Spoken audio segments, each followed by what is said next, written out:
जीवनाच्या वाटेत सर्वांसोबत जायच आहे, काही आपलं देणं आहे, काही त्यांचं घेणं आहे.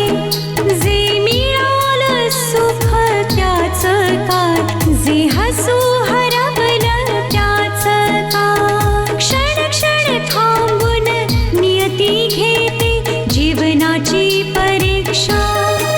परीक्षा ही परीक्षा.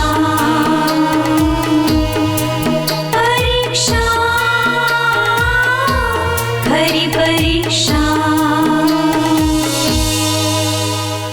क्रिश हे घर सोडून निघून गेलाय.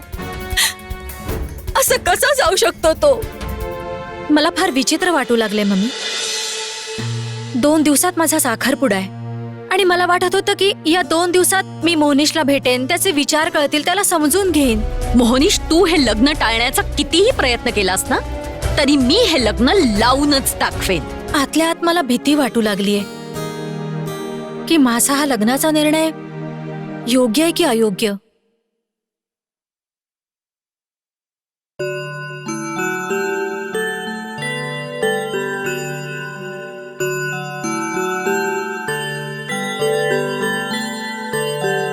विहीणबाई,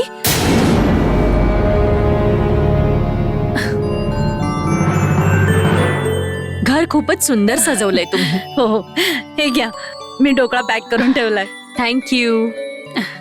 आता मला निघायला हवं. हा, 1 मिनिट, मी सीमाला बोलवते. नाही नाही, तुम्ही सीमाला नका बोलू.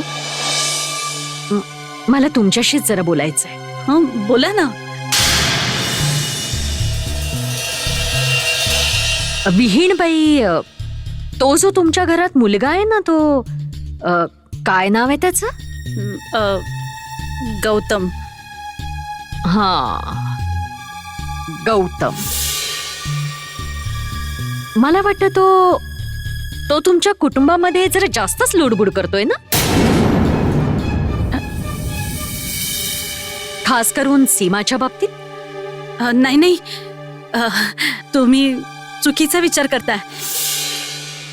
तो फक्त सीमाचा मित्र आहे.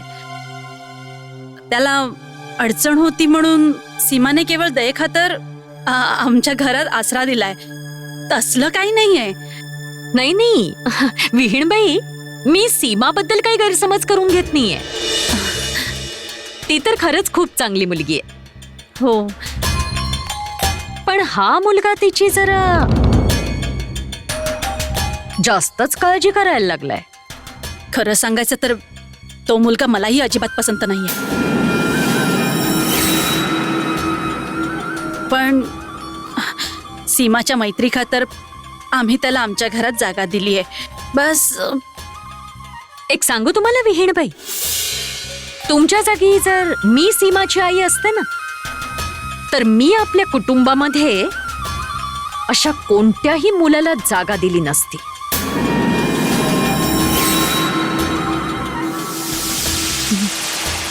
बाकी तुम्ही समजूतदार आहात. आता मला निघायला हवं. हो हो, या ना.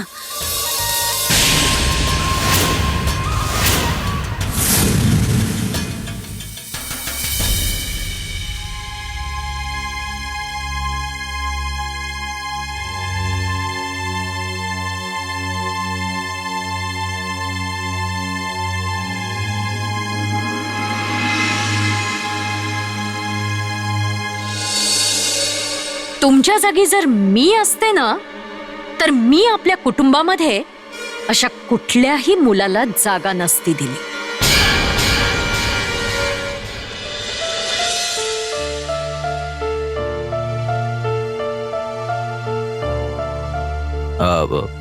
काय झालं सीमा?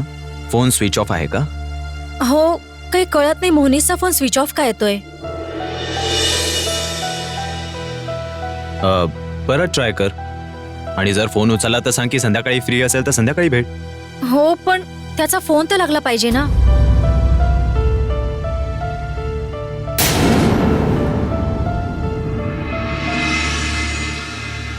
अच्छा सीमा, मला ना आता क्लासला जायचंय, पण तू टेन्शन घेऊ नकोस, ठीक आहे? जर तू आहेस तर टेन्शन कसलं. अच्छा बाय. बाय.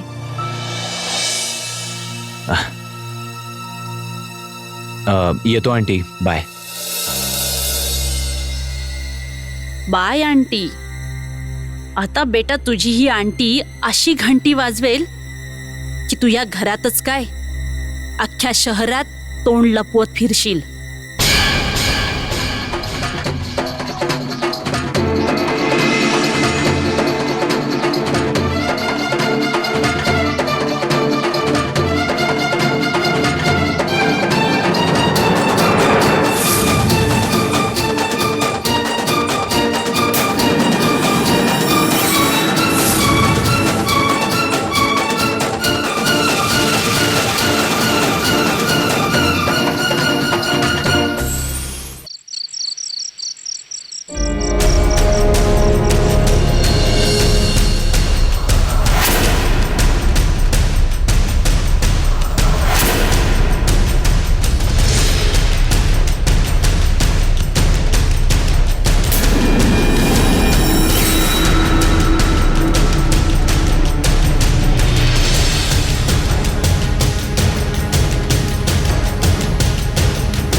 अरे देवा, जर गौतमने मला पाहिलं तर काय उत्तर देऊ की एवढ्या रात्री मी त्याच्या रूम मध्ये काय करते.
लागला फोन?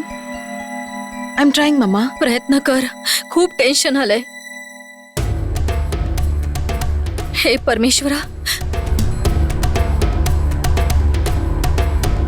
यांचा पण काही ठाव ठिकाण नाही.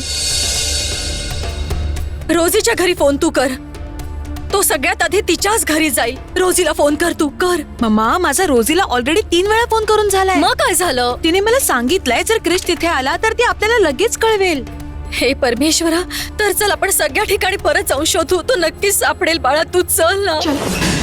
काही गरज नाही कुठे जाण्याची. त्याला शोधण्यासाठी बाहेर जाण्याची काही गरज नाही. हे काय बोलताय तुम्ही? क्रिसचा काहीच पत्ता नाहीये. मला खूप भीती वाटतेय. अहो, मला तर वाटतं आपल्याला पोलिसांमध्ये तक्रार नोंदवायला हवी. कोणी जाणार नाही पोलीस स्टेशन. मी प्रयत्न करतोय ना त्याला शोधण्याचे. येईल, तो सापडेल. सॉरी डॅड, मी तुमचं हे म्हणणं अजिबात ऐकणार नाही. आपण कधीपासून फक्त प्रयत्नच करतोय, पण आपल्या या प्रयत्नात क्रिशच्या बाबतीत वाईट नको घडायला. मला प्रत्येक क्षणी, प्रत्येक वेळी क्रिशची चिंता वाटत राहते. कुणास ठाऊक कुठे असेल, काय करत असेल, कुठच्या परिस्थितीत असेल. पण बहुतेक तुम्हाला अजिबात काळजी नाहीये त्याची. भारती, हे काय बोलतेस तू? तुझ्या पप्पांना तुमची काळजी नाही?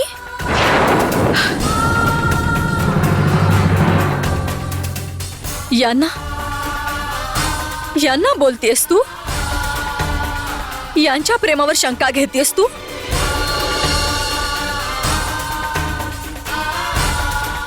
काय माहितीये ग तुला? तुमचं पालन पोषण चांगलं व्हावं म्हणून हे माणूस नाही मशीन होऊन राबले. जिथे सगळेजण 15-16 तास काम करतात, तिथे तुझे पापा सतत 20 तास काम करत होते.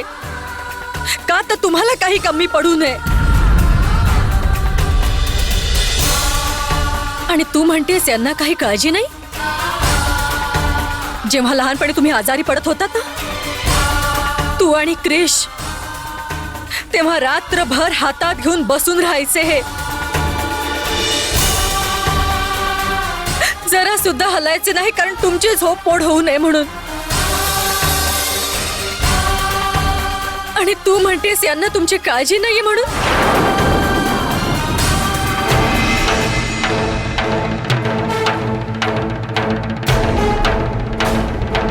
काय माहितीये ग तुला? जेव्हापासून क्रिश घर सोडून गेलाय, तुझ्या पप्पांनी अगं काही खाल्लं नाहीये. बस कर गायत्री, बस कर.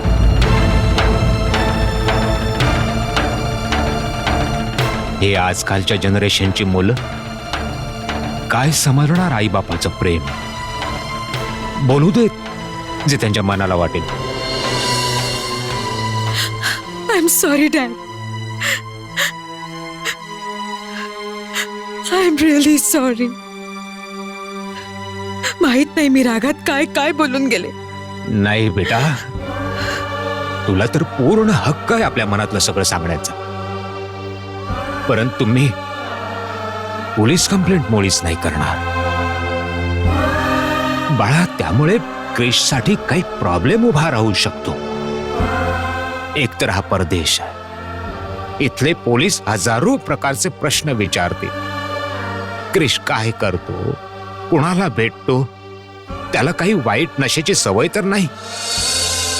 होऊ शकतं की त्याला चोर समजून कुठल्या दुसऱ्याच केसमध्ये अडकवतील. त्याच्यावर कुठल्याही प्रकारचा आरोप लावू शकतात इथले पोलीस. म्हणूनच बाळा, मला पोलीस कंप्लेंट नाही करायची. हे बघ बाळा, शेवटी क्रिश हे घर सोडून गेलाय, त्याने एवढं मोठं पाऊल उचललंय, तर तो आपल्याच पायाने घरात परत येईल. हो बाळा, तो परत येईल. हो डॅड, तो नक्कीच परत येईल. तो तुमच्यासारख्या आई वडिलांपासून जास्त वेळ लांब नाही राहू शकत. नक्कीच येईल तो.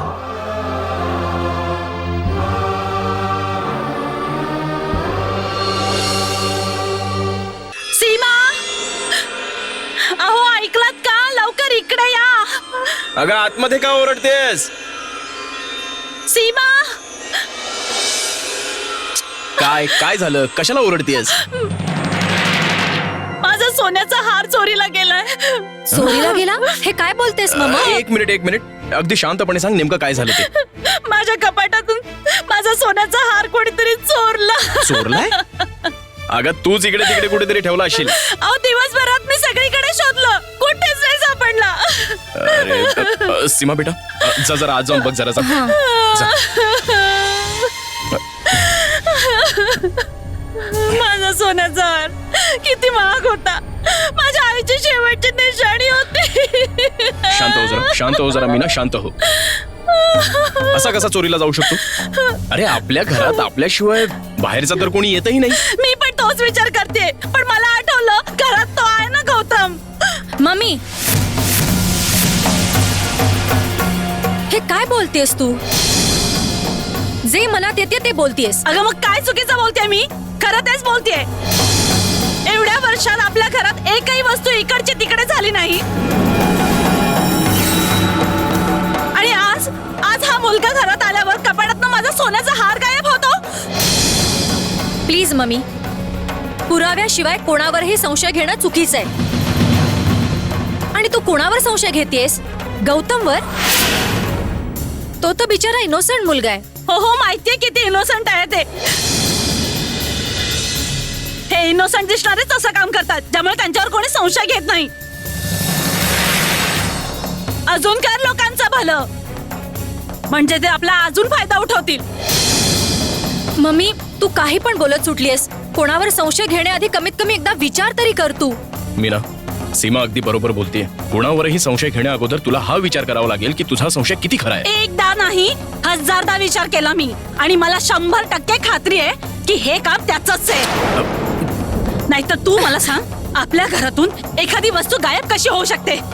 मी आत्ता जाऊन त्याच्या रूमची झडती घेते. मम्मी, तू असं काही करणार नाहीयेस ज्यामुळे गौतमला गिल्टी फील होईल. तो या घरचा पाहुणा आहे मम्मी. पाहुणा नाही, जबरदस्तीने पाहुणा झालाय तो. ज्या दिवसापासून आला त्या दिवसापासून मला तो अजिबात आवडत नाही. पण केवळ तुझ्या हट्टापायी मी गप्प होते.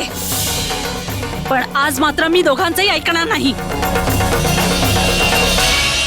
सोन्याचा हार माझा गेलाय, मी त्याला सोडणार नाही. आणि जर तुला तुझ्या मित्रावर एवढा विश्वास आहे तर घेऊ दे ना मला त्याच्या रूमची झडती. आत्ताच कळेल काय खरं आहे आणि काय खोटं आहे ते. मम्मी गोष्ट विश्वासाची नाहीये, माणुसकीची आहे. माणुसकीची आहे.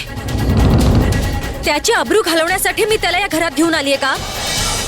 मम्मी तू विचार कर, जेव्हा त्याला हे कळेल की आपण त्याला चोर समजत आहोत, तर त्या बिचाऱ्याला काय वाटेल? बस आता मी तुझ्या भावनेच्या आहारी नाही जाणार. बाजूला हो माझ्या मार्गातून. मम्मी ऐक, मम्मी मला वाटतं की ही गोष्ट आपल्याशिवाय सीमाला कळता कामा नये. आंटीजी, तुम्हाला ह्या गोष्टीची जेवढी चिंता आहे की तुमचा हार कुठे गेला, त्यापेक्षा याहून जास्त चिंता तुम्हाला ही आहे की तो हार माझ्या रूममध्ये का नाही सापडला. शेवटी तिथून गेला कुठे?